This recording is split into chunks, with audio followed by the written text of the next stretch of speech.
राहुल गांधींना आधीपासून आपल्या देशात लोक पप्पू म्हणत होते, कारण ते काहीतरी इमॅच्युअर वक्तव्य करतात, इमॅच्युअर ते वागतात. पण परत या प्रकारचे वक्तव्य करून ते परत पप्पू आहे हे स्वतःच ते सिद्ध करत आहे. बघा, असं आहे की मला असं वाटतं की राहुल गांधी जी ज्या प्रकारे आता या निवडणुकीमध्ये महाराष्ट्रामध्ये ज्या प्रकारे निकाल आला तो धक्का त्यांना जोरात बसलेला आहे. आणि कारण आपण जर बघितलं मागील अनेक वर्षापासून ते ज्या वेळेस निवडणुका हरतात त्यावेळेस ते ईव्हीएम वर, कधी निवडणूक आयोगावर, कधी कोणावर असे ते काही ना काही टीका करत असतात. आता मागे ते हीच निवडणूक, कर्नाटकाची निवडणूक ते जिंकली, काँग्रेस पक्ष जिंकला, त्यावेळेस त्यांना ईव्हीएम वर किंवा कोणत्याही याच्यावर काही आक्षेप नव्हता. तेलंगणाची ती निवडणूक जिंकली, काँग्रेस पक्ष जिंकला, त्यावेळेस त्यांना कोणताही इलेक्शन कमिशनवर आरोप नव्हता, कोणताही त्याच्यावर आक्षेप नव्हता. त्यानंतर महाराष्ट्रामध्ये मागच्या लोकसभेच्या निवडणुकीमध्ये काँग्रेसला चांगलं यश मिळालं किंवा महाविकास आघाडीला चांगलं यश मिळालं, तर त्यावेळेस त्यांना कोणतंही ऑब्जेक्शन इलेक्शन कमिशनवर किंवा कोणावर नव्हता. त्यावेळेस त्यांनी त्या प्रकारची तयारी केली होती आरोप करण्याचा, पण निवडणुकीमध्ये त्यांच्या अपेक्षाच्या बाहेर त्यांना ते यश मिळालं होतं. त्यावेळेस कोणत्याही टीका टिप्पण्या त्यांनी कोणावरही केल्या नव्हत्या.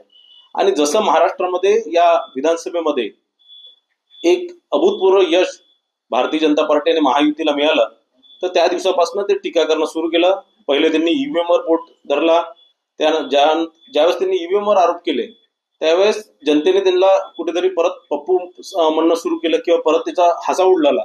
आणि मग त्यांनी हासा उडाल्यानंतर त्यांनी सातत्याने इलेक्शन कमिशनवर आरोप करणं सुरू केले.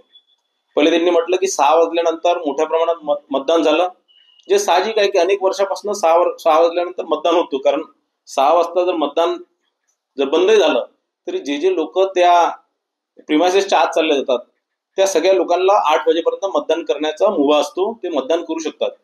पण कुठेतरी एक हरल्यामुळे त्यांच्या, मला वाटतं, मानसिक याच्यावर परिस्थिती हे झालेलं आहे. मागे त्यांनी बावनकुळे साहेबांच्या कामठी विधानसभा क्षेत्राच्या संदर्भात या प्रकारचं वक्तव्य केलं. मग बावनकुळे साहेबांनी त्यांना चॅलेंज दिलं होतं की ते राजीनामा द्यायला तयार, राहुल गांधी तिथे येऊन त्यांनी लढले पाहिजे. त्यानंतर राहुल गांधींनी कामठी विषय हा सोडला आणि आता आज त्यांनी ट्विट करून परत दक्षिण पश्चिम जो माननीय फडणवीस साहेबांचा मतदारसंघ आहे त्या संदर्भात त्यांनी वक्तव्य केलं. 8% वाढ झालेली आहे. आणि 8% वाढ झाली तर लोकसभेच्या निवडणुकीमध्ये ज्या प्रमाणात मतदान कमी झालं होतं, ते विविध कारण होते कमी झाल्याचे, पण त्यावेळेस लोकांना ज्या प्रकारे निकाल आला त्यानंतर लोकही कुठेतरी सावध झाले.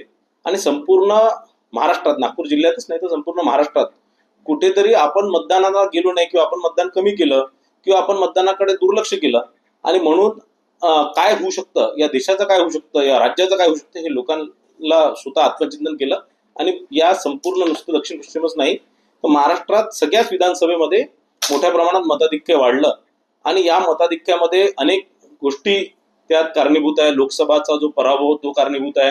एक भारतीय जनता पार्टी महायुतीबद्दलचं जे मागील अनेक दिवसापासून जे काम केलं, फडणवीस साहेबांबद्दलची सहानुभूती होती, त्या सगळ्या कारणामुळे मोठ्या प्रमाणात हा मताधिक्य वाढलेला आहे. बघा, असं आहे की राहुल गांधींना आधीपासून आपल्या देशात लोक पप्पू म्हणत होते, कारण ते काहीतरी इमॅच्युअर वक्तव्य करतात, इमॅच्युअर ते वागतात.